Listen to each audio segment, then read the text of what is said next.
Hello and welcome. Tonight, Security Council meeting holds in Abuja, applauds military for recapturing territories from militant sect Boko Haram in the northeast. Court orders trial of Nyanya bombing suspects behind closed doors, rejects appearance of witnesses in masks. APC receives former House of Representatives Speaker Gali Naba as member, as supporters of a former vice president declare support for Jonathan.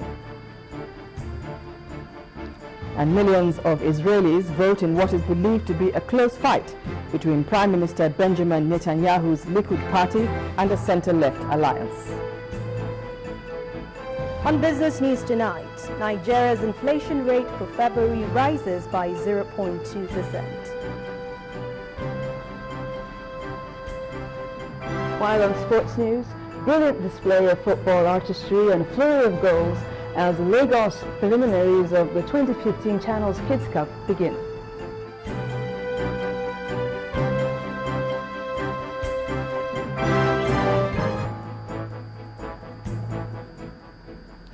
We begin tonight with glowing commendation for the Nigerian army for recapturing all the territories under the control of Boko Haram insurgents in Adamawa and Yobe states.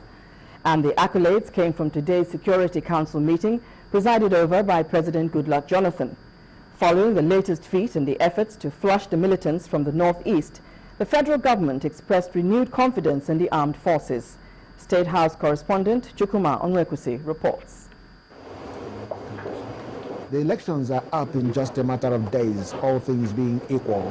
President Goodluck Jonathan once more gathers the security chiefs and the INEC chairman, Professor Adahiru Jega. For over 5 hours, they sat behind closed doors in what the Chief of Army Staff said was a review of the security situation so far. Council renewed its confidence in the Nigerian Armed Forces and commended the Armed Forces too.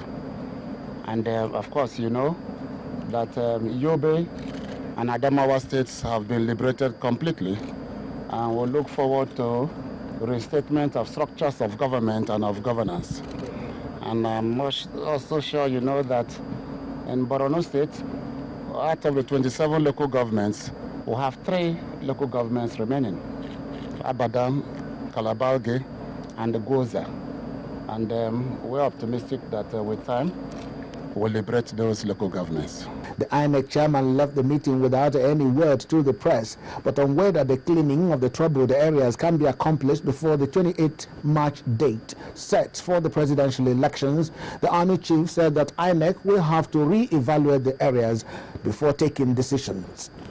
INEC is still there. INEC now has to reassess and evaluate because the areas have been liberated, but I can also tell you that not all structures of governance have been reinstated, and they will need to be reinstated so that citizens can go back to their areas, and it is then I think they can also execute their rights as voters. Furthermore, journalists sought to know the whereabouts of the Chibok girls. No news for now, because in all the liberated areas we have also made inquiries, but the truth is, when the terrorists are running away, they run also with their families. So, and those who have come in contact with have not made any comments suggestive that Chibok girls were there and we are taken away. So, but we are optimistic that as it becomes closer and the territory is becoming elusive to them, we will get further details on that. It will be recalled that the federal government had given a 6-week window within which to recover all lost grounds in order to give Nigerians a credible election. Political observers are watching and hoping to see whether the promises made will be kept. Chukwuma Onwekusi, Channels Television News. A federal high court in Abuja has ordered that the alleged mastermind of the April 14th Nyanya bomb blast, Aminu Oguche, and 5 others be tried in camera.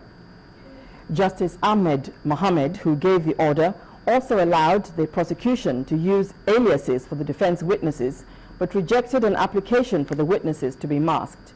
He said the accused persons, their lawyers, and select journalists screened by the court should be allowed access to the trial.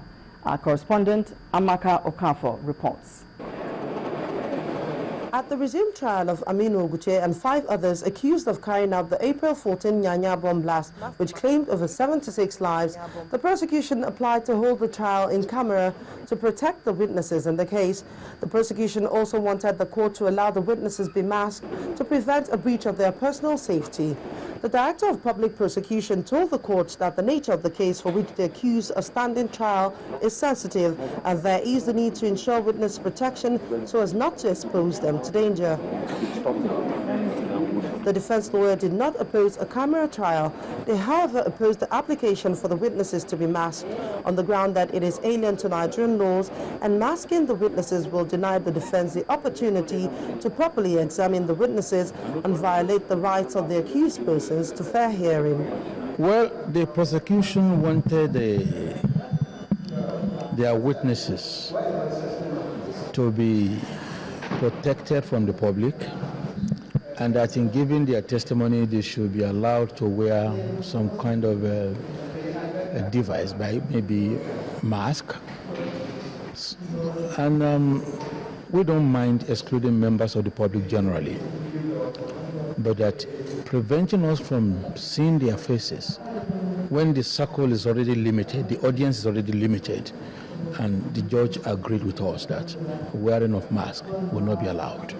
But the audience should be limited to the lawyers, the accused persons, and the witnesses, which is fair enough. So we're okay with that. After listening to the parties, Justice Ahmed Mohammed granted 3 of the prayers which bordered on witness protection. He, however, rejected the request to mask the witnesses, saying there is no threat to the witnesses because members of the public have been excluded from the trial. He advised the prosecution to take other measures to protect the identity of the witnesses during trial. Amaka Okafor, Channels Television News. The former military head of state and presidential candidate of the All Progressives Congress, General Muhammadu Buhari, has given the assurance that the Nigerian media will not suffer any harassment should he emerge as the president of the country. General Buhari, who said this in Abuja at a special interactive session with the Nigerian Press Organization, explained that dictatorship goes with military rule, so he cannot change his past, but he can change the present and the future.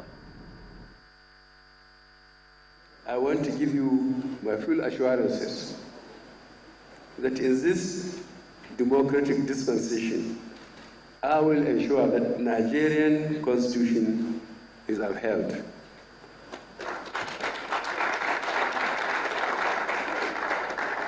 This includes respect for the media, respect for the right to free expression and freedom of speech. Many of you are aware of Decree number 4 of 1984, which was heavily criticized. I have said elsewhere that I cannot change the past, but I can change the present and the future. Dictatorship goes with military rule, as do edicts, and such as Decree number 4. However, I am a former, note the emphasis on the word former, military ruler, and now a converted Democrat. And the national chairman of the All Progressives Congress, Mr. John Oyegun, has again advised Nigerians to embrace positive change in order to arrest the nation's dwindling economic fortunes. The APC chairman, who was speaking in Abuja after officially receiving a former Speaker of the House of Representatives, Mr. Gali Naba, into the party, said corruption is hampering the growth and development of Nigeria as a nation. The former Speaker, who recently renounced his membership of the People's Democratic Party, stressed the need for Nigerians to team up with the APC in order to rescue the nation. A nation that through 16 years of bad leadership has lost its bearings in virtually all respects, being led by a party that has also lost its way totally and completely. Impunity became the order of the day. Corruption, for want of a better word, became the main official policy of governance. Officially sanctioned, no question about that. When you hear the funny way they define their fight against corruption, you cannot but wonder whether we live in the same country. Well, I took the inevitable decision of joining the APC because I believe that more than ever in this country,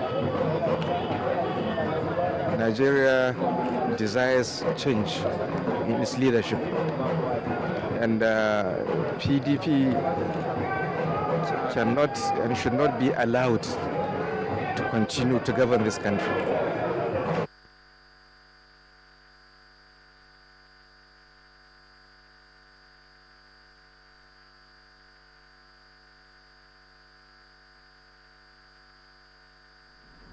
In part two, after the break, supporters of the APC and PDP trade words over vandalism of campaign posters in Lagos.